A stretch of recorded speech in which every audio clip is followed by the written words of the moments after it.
ओम शांति। अव्यक्त इशारे हैं 2-5-74 की। अब बाप समान सर्वगुण संपन्न बनो।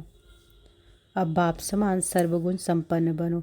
सर्व प्राप्तियों से संपन्न बनाने वाले, अटल अखंड और निर्विघ्न विश्व राज्य के अधिकारी बनाने वाले सर्वशक्तिमान शिव बाबा बोले।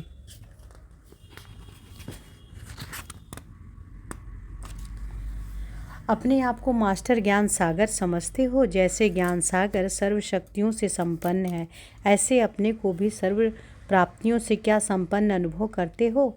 यह जो कहावत है कि देवताओं के खजाने में अपर्याप्त कोई भी वस्तु नहीं, यह कहावत ब्राह्मणों की गाई हुई है या देवताओं की। सर्व संस्कार ब्राह्मण जीवन में ही तुम अनुभव करते हो।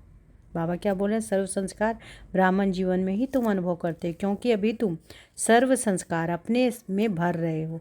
तो यह गायन के संस्कार अभी से तुम अनुभव करते हो, क्योंकि इसमें ऊंच ते ऊंच बाप दादा के तुम बच्चे हो। लेकिन तुम देवताई जीवन में मास्टर सर्वशक्तिमान नहीं कहलवाएंगे।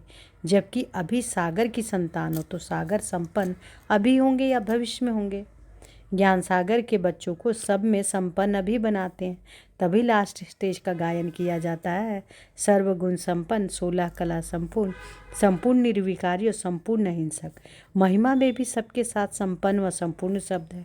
यह संपन्नपन का वर्षा बाप द्वारा इस ब्राह्मण जीवन में ही मिलता है। अब अपने वर्ष के अधिकारी हो या बनना है। बाबा कहते कि अब अपने वर्षे के अधिकारी हो या बनना है। जब से बाप के बने तब से वर्षे के अधिकारी बने। वर्षा क्या है? क्या वर्षे में सर्व प्राप्ति व सर्व का अकूट खजाना अनुभव करते हो? जब वर्षे के अधिकारी हैं तो अधिकारी का निशानी क्या है?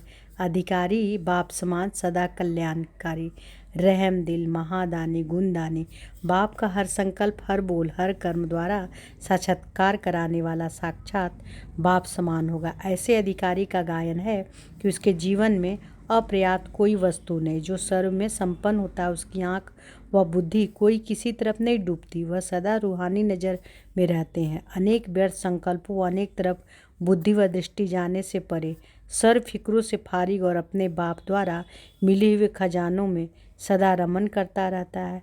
उनको दूसरा कोई अन्य संकल्प करने की भी फुर्सत नहीं रहती, क्योंकि बाप द्वारा मिले हुए खजाने को स्वयं के प्रति व अन्य सर्वात्माओं के प्रति बांटने व धारण करने में बहुत बिजी रहता है। सबसे बड़े से बड़े धंधा, सबसे बड़े से बड़े दान या सबसे बड़ा से बड़ा पुण्य जो भी कहो, यह यही है। इतने श्रेष्ठ कार्य व श्रेष्ठ दान पुण्य को छोड़कर और क्या करेंगे? तो बाबा क्या बोले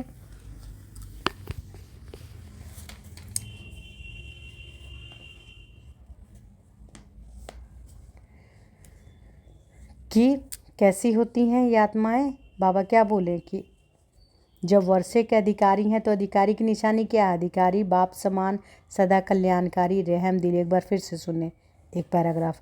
महादानी, गुणदानी, बाप का हर संकल्प, हर बोल, हर कर्म द्वारा साक्षात्कार कराने वाला साक्षात बाप समान होगा। ऐसे अधिकारी का गायन है। क्या गायन है? कि उसके जीवन में अपर्याप्त कोई वस्तु नहीं। जो सर्व में संपन्न होता है, उसकी आँख व बुद्धि कोई किसी तरफ नहीं डूबती। वह सदा रूहानी नज़र में रहते हैं। अनेक व्यर्थ संकल्पों, अनेक तरफ बुद्धि व दृष्टि जाने से परे, 100 फिक्रों से फारिग और अपने बाप द्वारा मिले हुए खजाने में सदा रमन करता रहता है।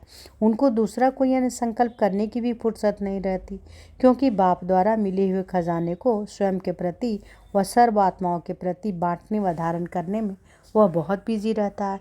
सबसे बड़े से बड़ा धंधा, सबसे बड़े से बड़ा दान या सबसे बड़ा सा बड़ा पुण्य जो भी कहो, वह यही है। इतने श्रेष्ठ कार्य व श्रेष्ठ दान पुण्य को छोड़कर और क्या करेंगे? क्या फुर्सत मिलती है? जो कि अन्य छोटे छोटे व्यर्थ कार्य करने का संकल्प भी आवे या कार्य समाप्त कर लिया, क्या इसलिए फुर्सत है? समाप्त नहीं किया है तो फिर फुर्सत कहाँ से आई? इतने बड़े कार्य में बिजी रहने वाले फिर गुड़ियों के खेल में क्या कोई अहम ऑब्जेक्ट होती है? क्या कोई रिजल्ट निकलता है? इतने बड़े आदमी होकर हर कदम में पद्मों की कमाई करने वाले ऐसे गुड़ियों का खेल खेले तो क्या इनको महान समझदार कहेंगे? व्यर्थ संकल्प गुड़ियों का ही खेल है ना? व्यर्थ संकल्प क्या है? गुड़ियों का खेल। अभी तक भी ऐसे बचपने के संस्कार है क्या?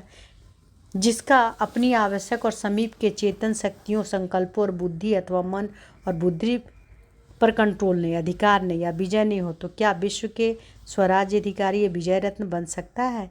जिस राज्य के मुख्य अधिकारी अपने अधिकार में ना हो, क्या वह राज्य अटल, अखंड और निर्विघ्न चल सकता है? यह मन और बुद्धि आप आत्मा के समीप शक्तियाँ वह मुख्य राज्य अधिकारी हैं, वह कार्य अधिकारी हैं। यदि वह भी वश में नहीं है तो ऐसे को क्या कहा जाएगा, महान विजय या महान कमजोर? तो अपने आप को देखो कि क्या मेरे मुख्य राज्य अधिकारी मेरे अधिकार में है? अगर नहीं तो विश्व राज्य अधिकारी अथवा राजन कैसे बनेंगे? अपने ही छोटे छोटे कार्यकर्ता अपने को धोखा दे तो क्या ऐसे को महावीर कहा जाएगा? चैलेंज तो करते हो कि हम लॉ और ऑर्डर संपन्न राज्य स्थापित कर रहे हैं, तो चैलेंज करने वाले के या छोटे छोटे कार्यकर्ता अर्थात कर्मेंद्रियां अपने ही लॉ और ऑर्डर में नहीं और वे स्वयं ही कार्यकर्ता के वशीभूत हो, तो क्या ऐसे वे विश्व में लॉ और ऑर्डर स्थापित कर सकते हैं? हर कर्मेंद्रिय कहाँ तक अपने अधिकार में है यह चेक करो और अभी से विजयपन के संस्कार धारण करो। बाप दादा का नाम बाला करने वाले ही बाप समान संपन्न होते हैं। अच्छा, ऐसे इशारे समझने वाले, हर कार्यकर्ता को अपने इशारे पर चलाने वाले, हर आत्मा को बाप की तरफ इशारा देने वाले, सदा अपने अधिकार को अनुभव में लाने वाले, सदा संपन्न और सदा विजयी, ऐसे समझदार बच्चों को बाप दादा का याद, प्यार, गुड नाइट और नमस्ते। इस मुरली का क्या सार है कि बाप के वर्षे के अधिकारी की निशानी बाप समान, सदा कल्याणकारी, रहम दिल, महादानी, गुणदानी, बाप का हर संकल्प, बोल और कर्म द्वारा साक्षात्कार कराने वाले साक्षात बाप समान होगा। अच्छा, ओम शांति।